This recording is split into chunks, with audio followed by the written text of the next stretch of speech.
Assalamualaikum warahmatullahi wabarakatuh. Selamat siang, saudara-saudaraku dimanapun Anda berada, dari Sabang sampai Merauke, dari Miangas sampai Pulau Rote. Ketemu lagi dengan kami dari channel News Clan Official. Saudara-saudaraku, kali ini kita ada informasi yang menarik ya. Kita perlu sampaikan untuk edukasi, diambil hikmahnya. Tentu masih terkait dengan polemik nasab Habib Pahlawi. Kita sudah sering temukan ceramah dari Habib yang merosting kiai-kiai Nusantara, para pejabat yang tidak setuju, tidak sesuai dengan keinginan mereka, seringkali dirosting dengan kalimat-kalimat yang sebenarnya tidak pantas kita dengar. Seperti misalnya kalimat iblis.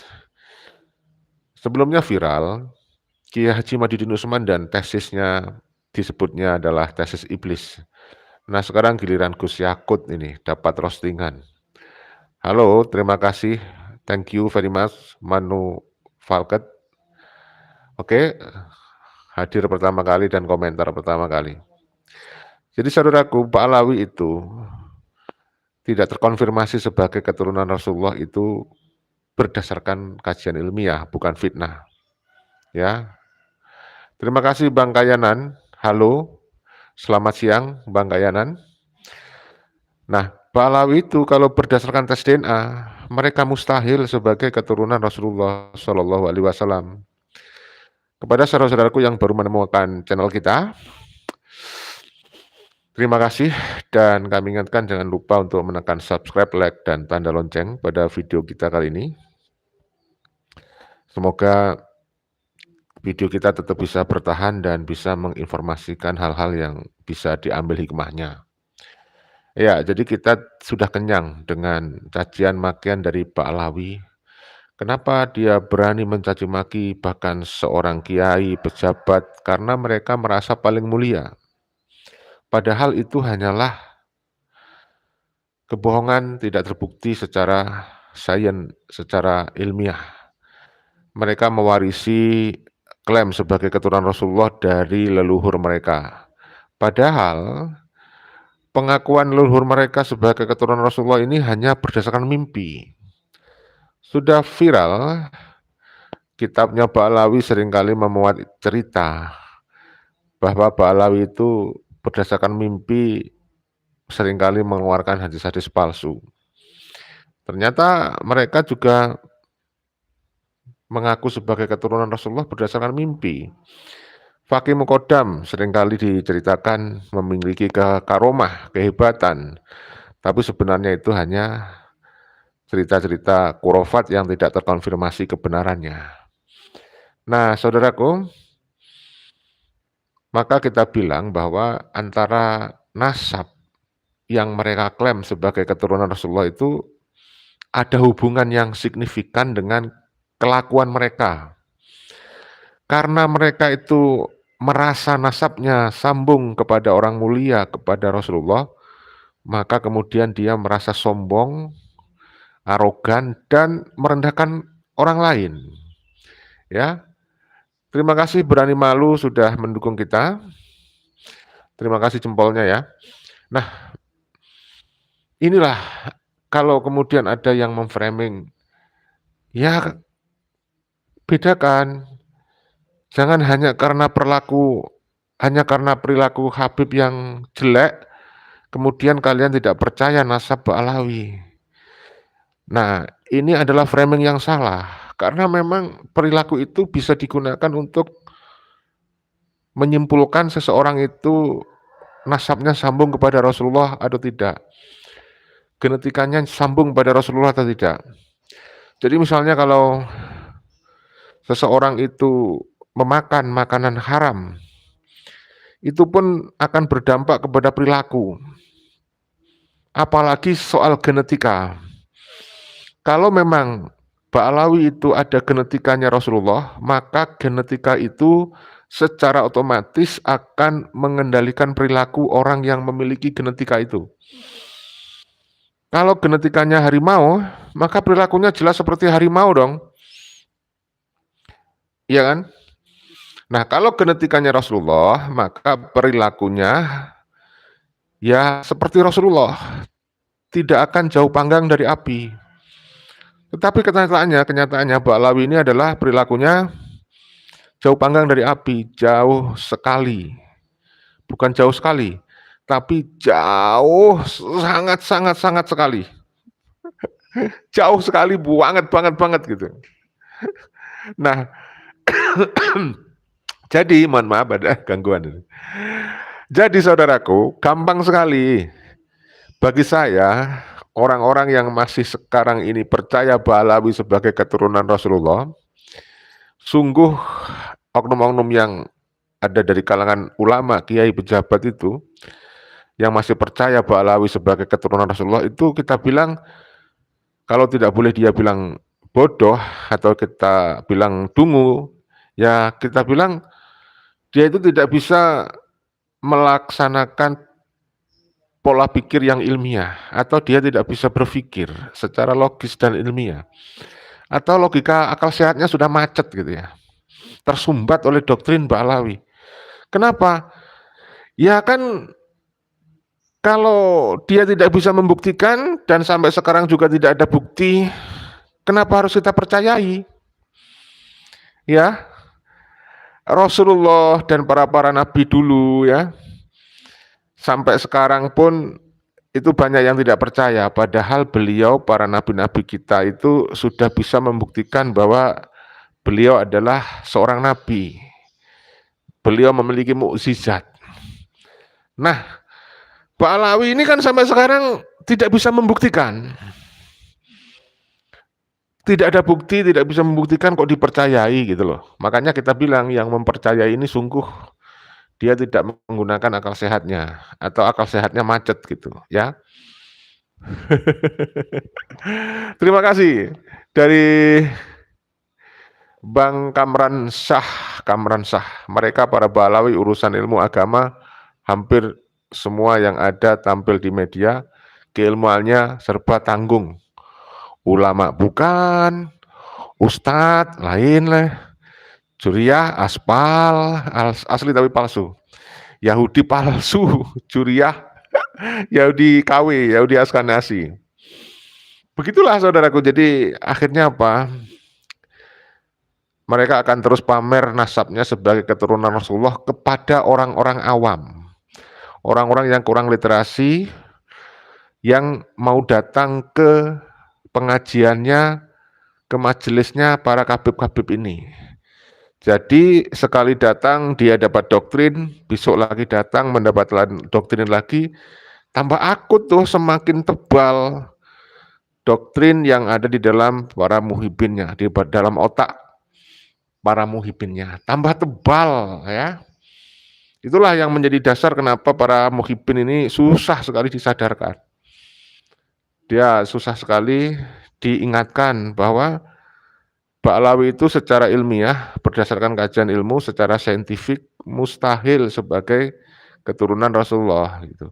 Jadi orang-orang yang datang di majelisnya Ba'alawi atau yang mendengarkan ceramahnya Ba'alawi itu pasti mereka akan terdoktrin, terhipnotis ya bahasanya itu, terpengaruh. Kalian sudah bisa nyangka bagaimana orang yang terhipnotis, ya dipengaruhi orang lain yang lebih baik yang nggak mau dia. Disadarkan ya nggak mau dia, karena sudah terlalu yakin dengan doktrin dari Ba'alawi ya. Wahaha dari Waha, terima kasih. Kuburan dibegal, sejarah dibelokkan, masyarakat dibodohi, dimanfaatkan. Terus gimana mau berjuang? PBNU mendukung mereka. Mungkin bukan PBNU ya saudaraku, mungkin oknum-oknumnya ya. Karena ada orang-orang di PBNU yang juga masih pada posisi netral ya. Kemudian pemerintah bungkam. Kalau pemerintah mungkin bungkam karena mungkin masih ada hal yang diprioritaskan, ada hal yang lain. Mungkin masih wait and see, ya, masih menunggu dan melihat perkembangan ya. Itu mungkin kalau pemerintah. Terus gimana nih, PBNU patuh dan tunduk sama mereka. Nah, mereka banyak yang dapat doktrin sih masalahnya ya. Dari Bang Roni, akhlak itu lebih mulia daripada nasab. Setuju Bang ya? Bahkan nasab itu tidak menjadikan seseorang bisa dijamin surga, ya, kecuali doktrin dari Ba'alawi. Mencintai Ba'alawi dijamin surga. Bahkan Ba'alawi itu mendoktrin kepada para muhibbin, Ba'alawi itu disucikan. Kabib-kabib yang bahlul, yang pezina, penjahat pun nanti mati dijamin husnul khotimah. Husnul khotimah, di akhir yang baik katanya. Semuanya dijamin, Masya Allah. Itulah klaim sepihak mereka karena mereka mengaku sebagai keturunan Nabi. Itulah yang kemudian disebut dengan mengkapitalisasi nasab Rasulullah. Mengkapitalisasi nasab Rasulullah itu memang berbahaya karena bisa digunakan untuk kepentingan macam-macam, bahkan untuk kepentingan politik. Ya, kapitalisasi nasab untuk memobilisasi massa. Ya, nanti dia akan bisa transaksional nih dengan para praktisi politik. Ini aku punya massa, aku punya pengikut nih jutaan.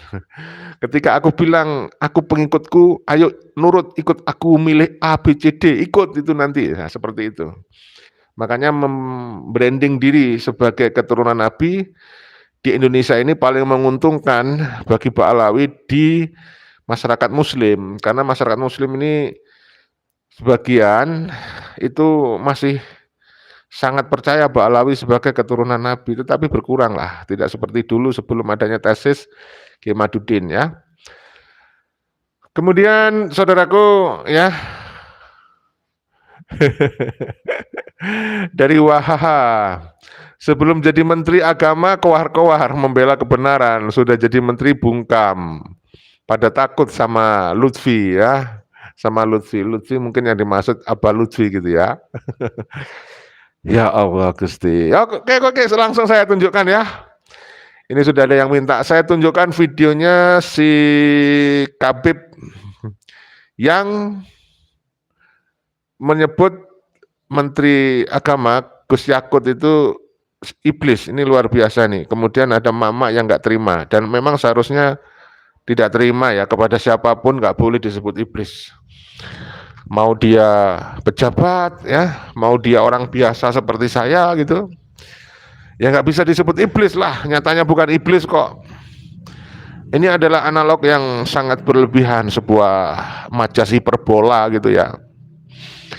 Sangat mengenaskan para Ba'alawi ini ya, keterlaluan kalau merosting orang ya. Coba kita simak videonya berikut ini ya, saudaraku. Ya. Nah, ini. Yakut dengan iblis sama atau tidak? Yakut dengan iblis sama atau tidak? Saya katakan, hei kalian, saya katakan kepada kalian, dengarkan baik-baik. Ketika Yakut ingin menginjakan tanah ke Ciamis, Yakut mau datang ke Ciamis, kira-kira terima atau jangan? Terima atau jangan? Terima atau jangan? Betul. Assalamualaikum warahmatullahi wabarakatuh. Wow, kayaknya memang gaya ceramah dari Ba'alawi itu mulai imam besar, imam jumbo sampai ke anak buahnya, katakan begitu ya, itu ada kemiripan ya, suka over force, berlebih-lebihan kalau merosting orang gitu. Nah, ini ada yang tidak terima, tentu saja nggak terima ya, kepada siapapun nggak boleh lah disebut iblis itu ya. Keterlaluan. Karena jelas manusia, bukan iblis. Kita simak dari emak-emak Banser. Betul. Assalamualaikum warahmatullahi wabarakatuh. Ketemu lagi dengan Mak Banyumas atau Den Wanser. Bib, jenengan gue sapa? Kudune jenengan gue matur nuwun, ngormati karo Kiai Nusantara. Ya, itu bahasa Jawa campur ya. Beb, kamu ini siapa? Itu bahasa Indonesianya. Beb, kamu ini siapa? Harusnya kamu itu menghormati Kiai Nusantara, begitu ya, kurang lebih. Karo wong Indonesia sebagai sohibul wilayah, sohibul bed, jenengan mangan turu golek duit bojo nang negarane aku kok. Ya kepada pemilik wilayah, kamu makan, tidur, cari istri di negaraku kok. Nah, seperti ya bahasa Indonesianya ya, kurang lebih, mohon maaf kalau salah. Ngecek karo pimpinan aku. Ngece, ngece dengan pimpinan saya. Ngece itu artinya apa ya? Apa itu ngece-ngece itu? Ya mengolok-olok lah ya, barangkali kalau saya tidak salah mengartikan ya, mengolok-olok. Mada kena Gus Yakut karo iblis. Iblis Menyamakan Gus Yakut dengan iblis katanya. siapa? Iblis adalah sejahat-jahatnya makhluk Gusti Allah. Iblis itu siapa? Iblis itu adalah sejahat-jahatnya makhluknya Allah. Makhluknya Gusti Allah, makhluknya Allah. Nah, itulah makanya saya bilang tadi. Sebenarnya tidak kepada Gus Yakut saja, kepada semua orang. Kepada orang awam seperti saya pun sebenarnya nggak pantas lah disebut iblis ya. Itu memang mereka keterlaluan karena mereka merasa paling mulia, itu loh masalahnya ya. Ya, kita lanjut ya. Iblis siapa? Iblis adalah sejahat-jahatnya makhluk Gusti Allah. Kok nyamak kena Gus Yakut karo iblis? Berarti jenengan sing iblis gue. Gus Yakut ke pimpinan Ansor Banser dulu. Sekarang beliau adalah orang nomor 1 di Kementerian Agama karena beliau adalah sebagai Menteri Agama. Dan perlu diketahui saya juga sebagai Banser, sebagai Denwatser, saya sebagai penyuluh agama di bawah naungan Kementerian Agama, berarti saya anak buahnya Gus Yakut. Kok Anda dengan seenaknya tanpa dosa mengatakan Gus Yakut adalah iblis, menyamakan dengan iblis, maka ditolak kehadirannya nenggone sapa? Ini Indonesia, ini negara Gus Yakut. Jenengan sing numpang kudune terima kasih, tidak diusir oleh warga negara Indonesia. Habib itu harusnya terima kasih, tidak diusir oleh bangsa Indonesia. Bukannya memprovokasi umat untuk menolak kehadiran Gus Yakut, gitulah. Kurang lebih ya. Dan Muhyiddinnya memang gayanya begitu, kayak di Jember kapan hari ya. Di Jember itu kan Tengku Kori itu, di Jember dilarang, diusir dari Jember katanya. Wah, diviralkan tuh oleh para oknum Habib dan para Muhyiddin ya. Itu kelakuan bejat dari seorang Muhyiddin. Bukan seorang, beberapa orang. Banyak orang mungkin begitu dari Muhyiddin ya. Negara Indonesia, kami sebagai warga Nahdiyat, warga NU Nahdiyin, diperintahkan oleh para kiai Nusantara tetap hormati orang yang punya ilmu, tetap hormati Habib walaupun itu Habib palsu. Kok malah menghina dengan orang paling tinggi di Kementerian Agama, menyamakan dengan iblis? Apa bukan Anda yang seperti iblis? Adab di atas ilmu. Wong pinter ora diadab ke orang kanggo, Bib. Ya Allah ya Rob, jenengan Habib siapa? Habib nggak ngerti kali ya bahwa adab itu di atas ilmu. Walaupun punya ilmu, kalau nggak punya adab jadinya ya nggak baik. Dan perlu diketahui Kiai Imad itu tidak mengadu domba antara Kiai Nusantara dengan para habaib yang di Indonesia, tidak. Gus Imad hanya akan berusaha meluruskan siapa Anda sebenarnya, keturunan baginda Rasul atau tidak. Cuma itu, dan saya pun harus tetap menghormati para habib walaupun itu habib palsu. Kami menghormati ilmunya dan kami ditanamkan oleh para kiai Nusantara harus beradab, karena al-adab fauqal ilmi, itu dicamkan.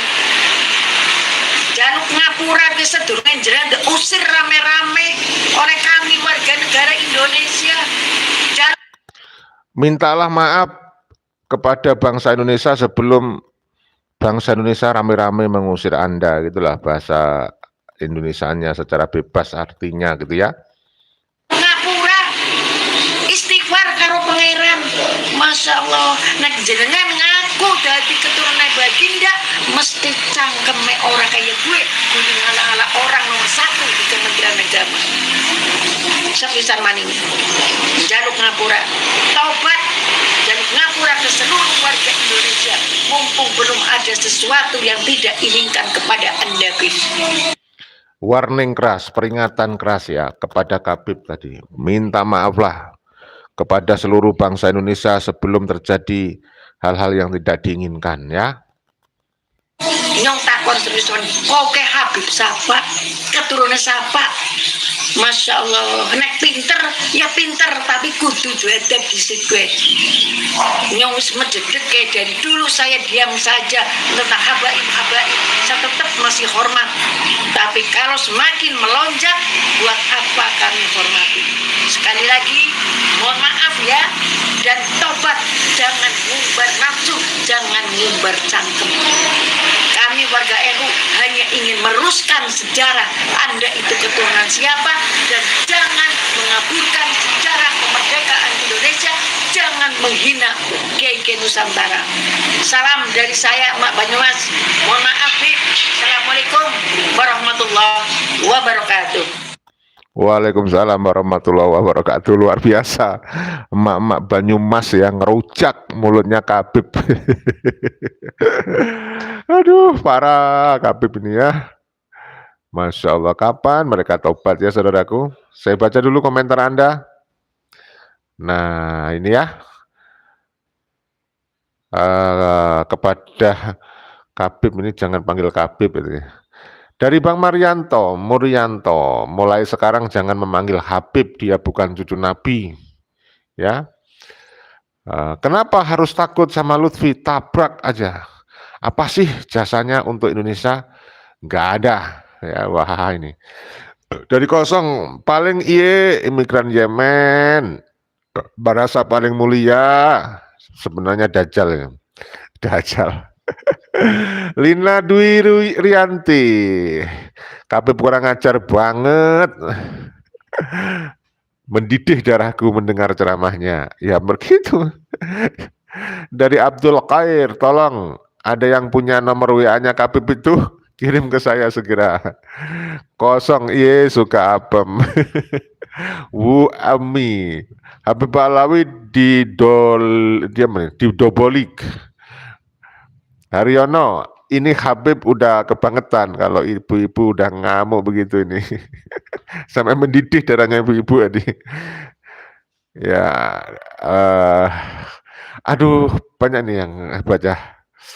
Sriwidya, orang yang pantas untuk dihormati, mau dimuliakan dihormati sendirinya, punya otak bulus. Ya, Garuda Sakti terima kasih dirinya lagi. Oke, saya lanjut ya dari komentarnya Gus Aziz Jajuli. Bagaimana menurut Gus Aziz Jajuli nih? Ya, kalem tapi menyengat ya. Menyengat apa sih menyengat? Kita lanjut dari Gus Aziz Jajuli nih komentarnya, komentari tentang ini.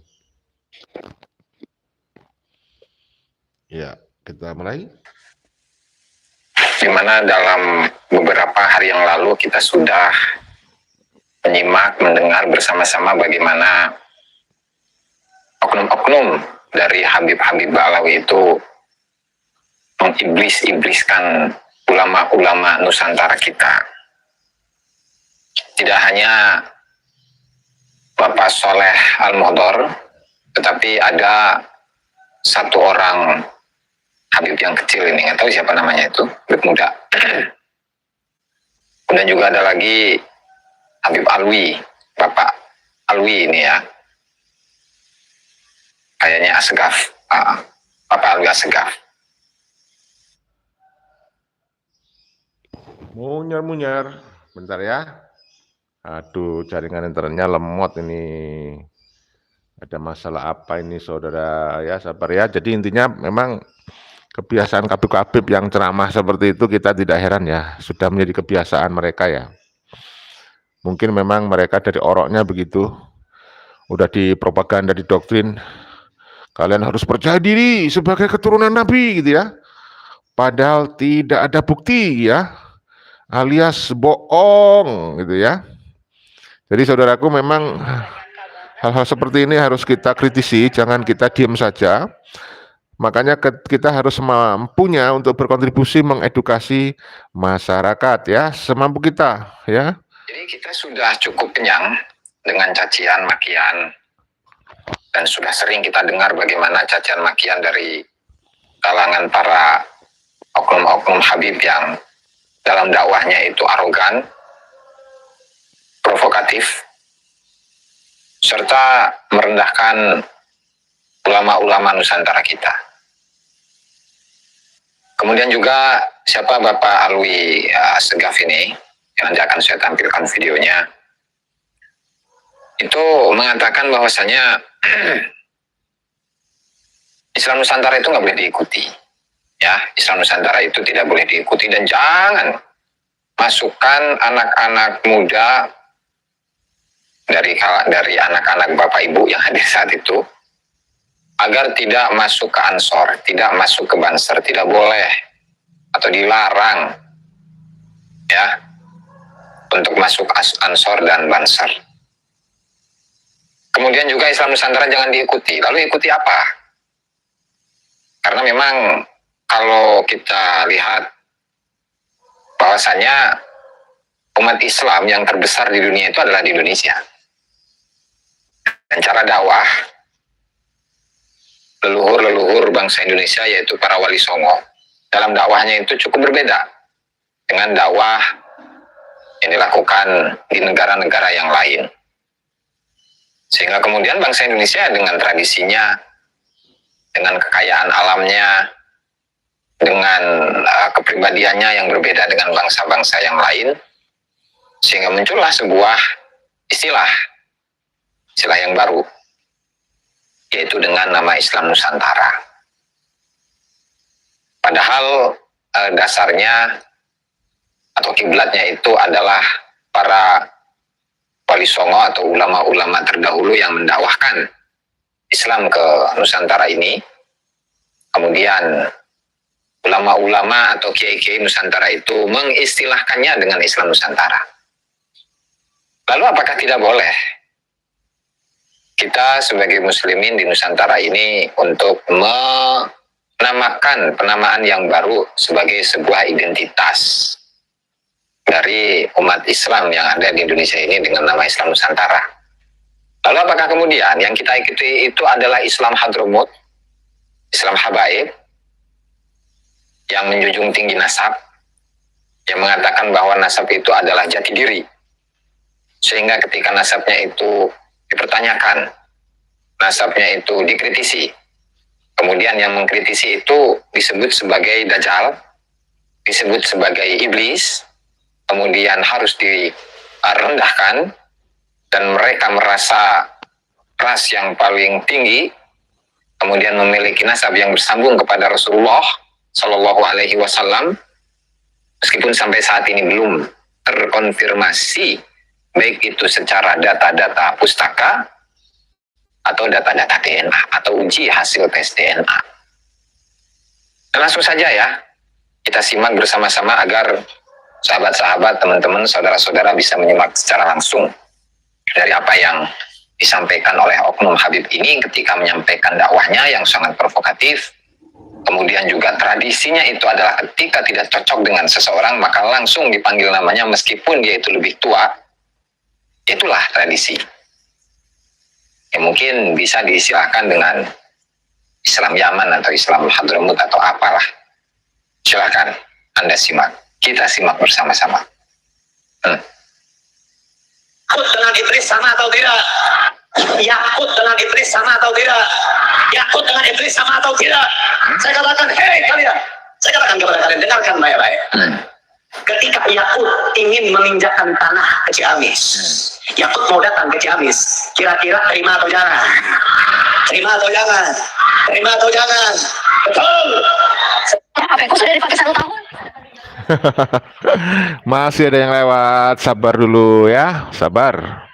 Jadi intinya mereka kayak menjadi tradisi ya, tradisi karakter ciri khas mereka ya dari Hadramaut ya. Dia ngaku-ngaku keturunan Nabi, tapi ceramahnya provokatif. Saya setuju kalau itu disebut dengan istilah Islam Hadramaut, Islam Hadromi. Islam Yamani, Islam apalah Habibi, Habibasi, Habibasi. Ya, jadi kita tolak Habibibasi, kita tolak Yamanisasi, kita tolak hadromisasi. Kita sudah punya Islam Nusantara, yaitu dengan berciri khas budaya Nusantara. Kita harus bedakan antara budaya dengan agama. Walaupun kita tahu untuk menjalankan nilai-nilai agama, untuk menjalankan perintah agama, itu kemudian orang beraktivitas yang disebut dengan berbudaya. Akhirnya muncul kalau orang Islam, muncul budaya bernafaskan Islami. Wah, ya.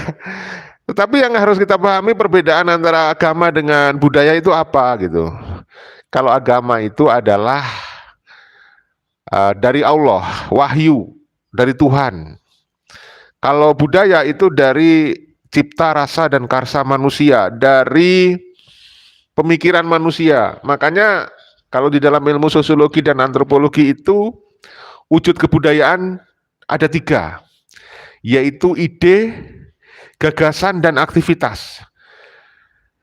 Nah, manusia kalau sudah menerima ajaran agama, mendapatkan perintah dari Tuhan, ya, dari agama, wahyu, misalnya contohnya adalah kita diberikan perintah agar menutup aurat, ya, walaupun ini sangat debatable, tapi bisa diterjemahkan dengan busana, ya, busana. Nah, kita harus menutupi diri kita dengan busana yang Islami begitu. Maka kemudian manusia akan menerjemahkan perintah ilahi itu, perintah Tuhan, wahyu Tuhan itu dalam bentuk budaya. Melalui ide dan gagasan, lalu aktivitas dan hasil karya. Jadi, ketika seseorang ada di Indonesia, tinggal di Nusantara ini, lalu menerjemahkan perintah Tuhan agar menutup aurat, maka orang-orang di Indonesia itu berpikir secara kontekstual dengan mengadaptasikan situasi di Indonesia. Lalu dia mempunyai ide membuat desain busana muslim ala Indonesia atau busana muslim model orang Indonesia. Ya, kemudian dia setelah itu beraktivitas mencari bahan-bahan busana, kemudian dijahit. Setelah itu dia punya hasil karya. Hasil karya itu disebut dengan hasil kebudayaan. Nah, di situ. Makanya bicara tentang busana muslim itu berbeda antara busana muslim orang Indonesia dengan busana muslim orang dari Hadramaut Yaman. Di situ yang harus kita pahami ya. Baik. Kita lanjut nih. Bagaimana komentar dari penjelasan